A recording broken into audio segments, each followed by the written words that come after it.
Here's hole 1 update. This is the new hole 1 as of last year.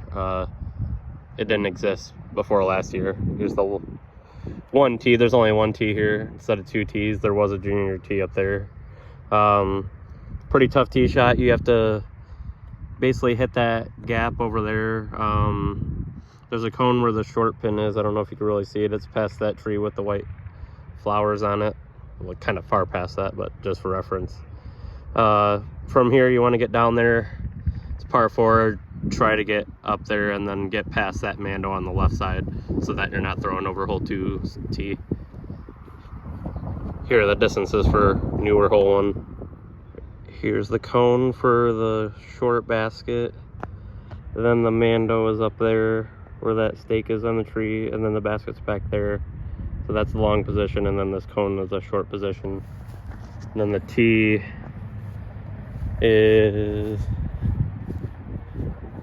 right back there. So it's a tough shot. Parking lot's OB. There's rough over there. And then basket's up in here.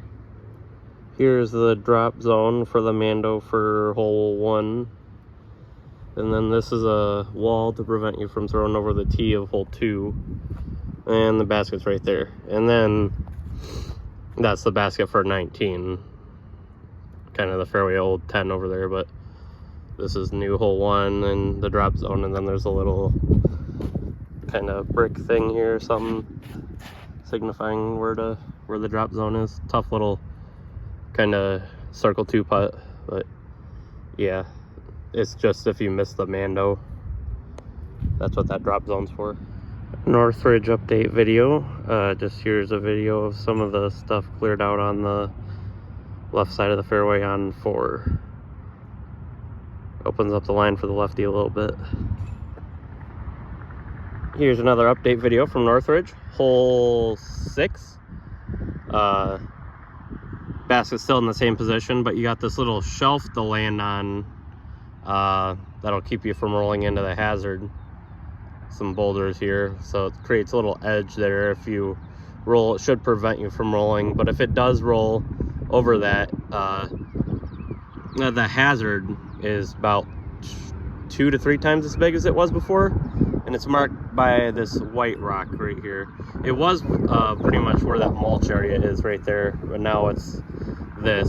So it's a larger hazard to think about when you're doing your upshot here on 6. Me being lefty, I do a forehand upshot, and usually I like to err to the left side, so it shouldn't be a big deal for me, but it's a little bit of something to think about.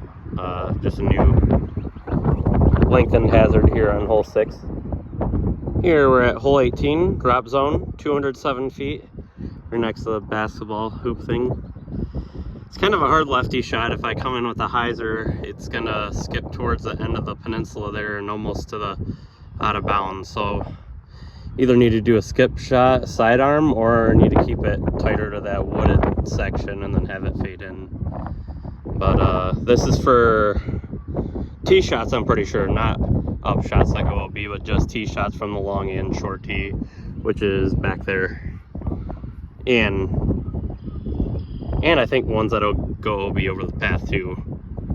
It says any OB from the tee, so I think that's what it is. But yeah, this is a new drop zone for 18. All right, here's hole 19, essentially old hole 10, 316, no Mando. So yeah, it's essentially, actually I think right back here is where the tee for 10 used to be, and it's down there. It's that silver basket. The one behind it is actually hole 1's basket, which used to be this one's long pin, and then the short one for this when it was 10 used to be like right next to that big tree. So now it's basically in between those two, and then where that cone is sticking up is like a little utility road path for the school. Like the main drive is back here, and then another one back there, but that one's like the maintenance road or something. So essentially it's an island shot. For me, I'd probably be laying up just a short of it, and then going past it, just playing it for free. But yeah, so So here is the drop zone for 19. Basket right there. And that utility path. So the drop zone's right before that, and it's just a little 160-foot shot to there. And then, yeah, I went OB just over the curb there. So I played this drop zone. Not too bad a drop zone, but it's a tough tee shot.